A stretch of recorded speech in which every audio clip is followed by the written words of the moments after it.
Britain সরকার যুক্তরাজ্যে কয়েকটি দেশে যারা স্টুডেন্ট হিসাবে আসেন এবং ওয়ার্ক পারমিটে আসেন এবং এসে তাদের পরিসংখ্যানে বলেছে এসে অনেকে অ্যাসাইলাম করে থাকেন। এজন্য ব্রিটেন সরকার তাদের ইমিগ্রেশন আইনকে কড়াকড়ি করতে যাচ্ছে।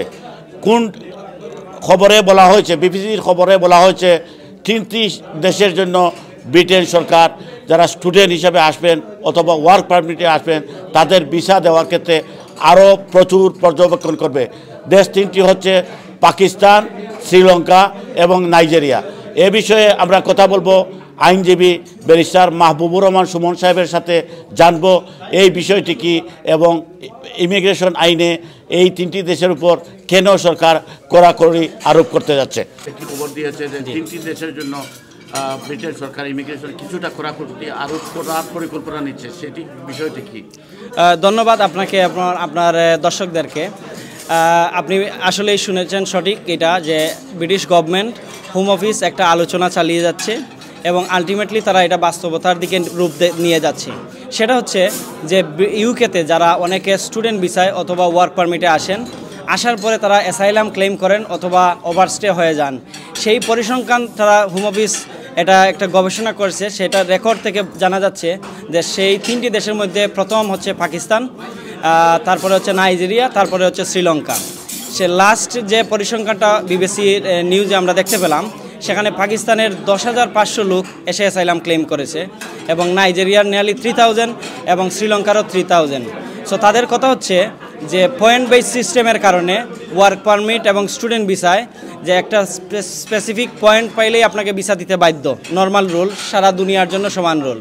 কিন্তু হোম অফিস এখন বলতেছে এই পার্টিকুলার যে কান্ট্রিগুলোকে তারা সিলেক্ট করবে তাদের ক্ষেত্রে এই পয়েন্ট বেস সিস্টেম ছাড়াও কিছু ক্রাইটেরিয়া নির্ধারণ করে দিবে, যাতে করে তাদের ক্ষেত্রে ভিসা পাওয়াটা আরও কঠিন হয়ে যায়।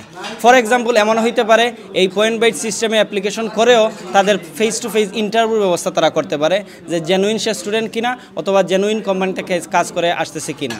তো পাশাপাশি আমি আরেকটা জিনিস বলতে চাচ্ছি যে তারা এইটা আলোচনার মধ্যে আছে, এখনও বাস্তবায়ন হয় নাই। বাট আমার যতটুকু মনে হচ্ছে যে এই গভর্নমেন্ট যেটা চাচ্ছে, বঙ্গুর যে কনজারভেটিভ গভর্নমেন্ট যে একটা বঙ্গুর ইমিগ্রেশন সিস্টেম রেখে গেছিল, সেই ইমিগ্রেশন সিস্টেমটাকে ডেলে সাজানোর জন্য তারা এই প্রয়াস নিচ্ছে। সো পাশাপাশি যেহেতু আমাদের বেশিরভাগ কমিউনিটি হচ্ছে বাংলাদেশি বা বাঙালি কমিউনিটি, ইউকেতে আসি আমরা বাংলাদেশি, সো আমাদের জন্য এখনও দুশ্চিন্তা করার কিছু নাই।